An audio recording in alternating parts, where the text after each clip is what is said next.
হিংসার আগুন বহু মানুষের মাথার উপরে ছাদ কেড়েছে, বহু মানুষের রোজগারের সম্বলটুকু ধ্বংস করেছে। সংশোধিত ওয়াকফ আইনের প্রতিবাদের নামে মুর্শিদাবাদে পরপর দোকানে অবাধে চলেছে লুটপাট। বহু দোকান ঘুরিয়ে দেওয়া হয়েছে, যার সঙ্গে অশান্ত বাংলাদেশেরও মিল পাচ্ছে বিজেপি।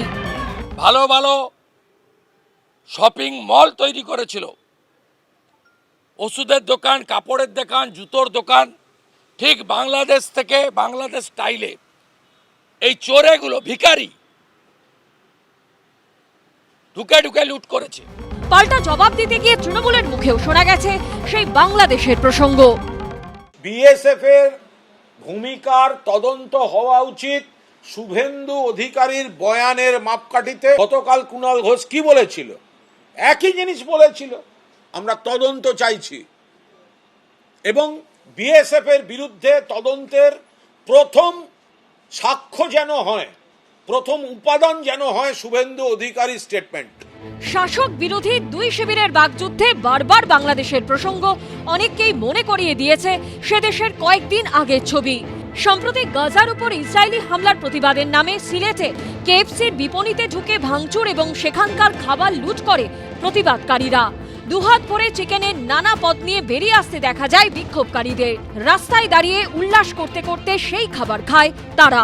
হামলা চলে বাটার দোকানেও, দোকানে যাবতীয় জুতো নিয়ে গেছে বিক্ষোভকারীরা। অভিযোগ, ঘটনার সময় পুলিশ ও সেনা কাছাকাছি থাকলেও তারা হামলা আটকাতে এগোয়নি। এবার মুর্শিদাবাদের অশান্তি লুটপাটের ঘটনার প্রেক্ষিতে শাসক বিরোধী দুই শিবিরের মুখে উঠে আসছে সেই বাংলাদেশের প্রসঙ্গ।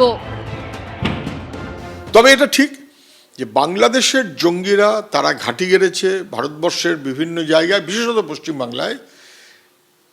এটা ধরা পড়েছে, সিবিআইও ধরেছে। গোয়েন্দা তথ্য থাকা সত্ত্বেও আগে থেকে কোনো ব্যবস্থা নিতে পারেনি, পরে একাত্রা ধরেছে। তাতে বাংলাদেশের জঙ্গিদের প্রশ্রয় দেওয়ার মধ্য দিয়ে পশ্চিমবাংলাকে ক্ষতিগ্রস্ত করার একটা সম্ভাবনা থেকে যায়। এটা যেমন সত্য, তেমন বর্ডার দেখার দায়িত্বটা বিএসএফ এর, সেটাও কিন্তু সত্য। বাংলাদেশের সীমান্ত ঘেঁষা মুর্শিদাবাদের বিভিন্ন জায়গায় এই অশান্তির দায় কার, তা নিয়ে তরজা চলছেই। উজ্জ্বল মুখোপাধ্যায় ও আশাবুল হোসেনের রিপোর্ট, এবিপি আনন্দ।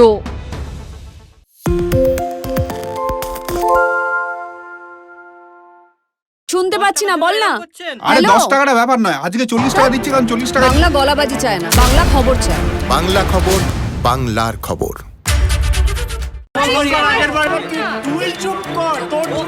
বাংলা ঝামেলা চায় না, বাংলা খবর চায়। বাংলা খবর, বাংলার খবর।